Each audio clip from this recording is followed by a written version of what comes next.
আসসালামু আলাইকুম প্রিয় খামারি ভাই ও বন্ধুরা, আপনারা যে যেখান থেকে দেশ কিংবা প্রবাস থেকে কাছে কিংবা দূরে আপনারা যেখান থেকে আমার এই ভিডিওটি দেখতে পারতেছেন, আমি সবাইকে জানাই ঘাস টিভি বাংলা চ্যানেলের পক্ষ থেকে আন্তরিক শুভেচ্ছা এবং অভিনন্দন।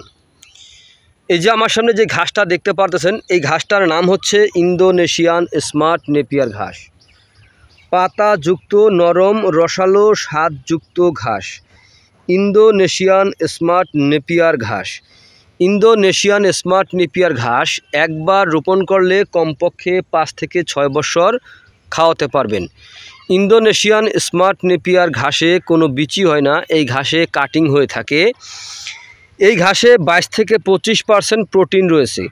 এ কারণে এই ঘাস খাওয়ালে দুগ্ধজাতীয় গাভীর দুধ ও মাংস উভয় বৃদ্ধি হয়ে থাকে।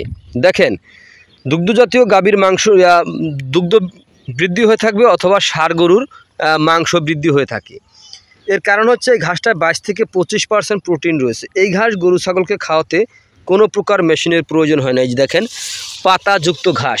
এখানে কিন্তু প্রথমে 4টি 5টি গিটের একটি করে কাটিং রোপণ করা হয়েছে। দেখেন, অলরেডি এখন এইমাত্র 1 থেকে 1.5 ফুট হয়েছে, এখনই প্রায় 25-30টার মতো চারা কিন্তু অলরেডি হয়ে গেছে।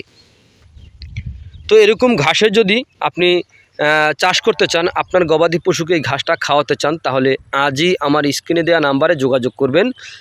আমরা এই ঘাসের কাটিং বাংলাদেশের প্রতিটা জেলা উপজেলা এবং কি হোম ডেলিভারি দিয়ে থাকি।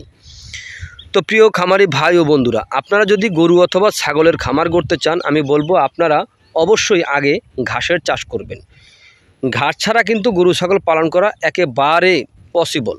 কারণ হচ্ছে ঘাস গরু ছাগল একটি প্রধান খাদ্য। তো প্রিয় বন্ধুরা, আপনারা যে যেখান থেকে আমার এই ভিডিওটি দেখতে পারতেছেন, তো সকলে ভালো থাকবেন, সুস্থ থাকবেন। আল্লাহ হাফেজ।